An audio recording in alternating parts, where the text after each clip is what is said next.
अजितदादांना हयातीत त्यांच्या हयातीमध्ये अलीकडच्या काळात सगळ्यात जास्त छळ कोणी केला असेल तर तो रोहित पवारांनी केला.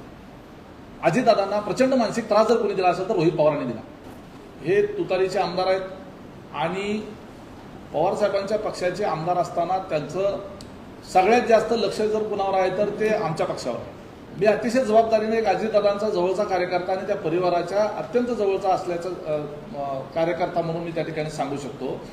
अजितदादांना हयातीत त्यांच्या हयातीमध्ये अलीकडच्या काळात सगळ्यात जास्त छळ कोणी केला असेल तर तो रोहित पवारांनी केला. अजितदादांना प्रचंड मानसिक त्रास जर कोणी दिला असेल तर रोहित पवारांनी दिला. हे रोहित पवार जे आता अजितदादा गेल्यानंतर जे त्यांच्या अपघाताचं भांडवल करून ज्या पद्धतीनं मांडणी करत आहेत आणि त्यांच्या अपघाताच्या संदर्भानं चौकशीचं निमित्त साधून अजितदादांच्या संदर्भातली सहानुभूती आणि लिगसी स्वतःकडे घेण्याचा प्रयत्न करत आहेत. याच्यामध्ये 2029 सालचं राजकारण दडलेलं आहे. उमेश पाटील म्हणजे बारामती पोटनिवडणुकीमध्ये अजितदादांच्या बारामतीच्या ऑफिसच्या खुर्चीवर बसलेले तेच का उमेश पाटील? कदाचित तेच असू शकतील असं मला वाटतं.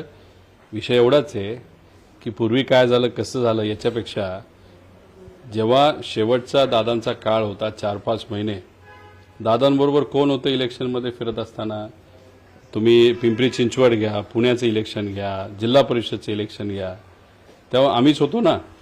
आता दादा आणि आम्ही कुठं ना कुठं त्या ठिकाणी काही गोष्टी आमच्या समजुता झाला असेल, समजून घेतल्या गेल्या असतील आणि त्यानंतरच आम्ही एकत्रित त्या ठिकाणी राहिलो आणि भाजपच्या विरोधात तिथं बोलत राहिलो. त्यामुळे हे जे काही नवीन हिरो बनण्याचा प्रयत्न त्या ठिकाणी करतायत त्यांचं एवढं राजकीय महत्त्व नाही असं मला वाटतं.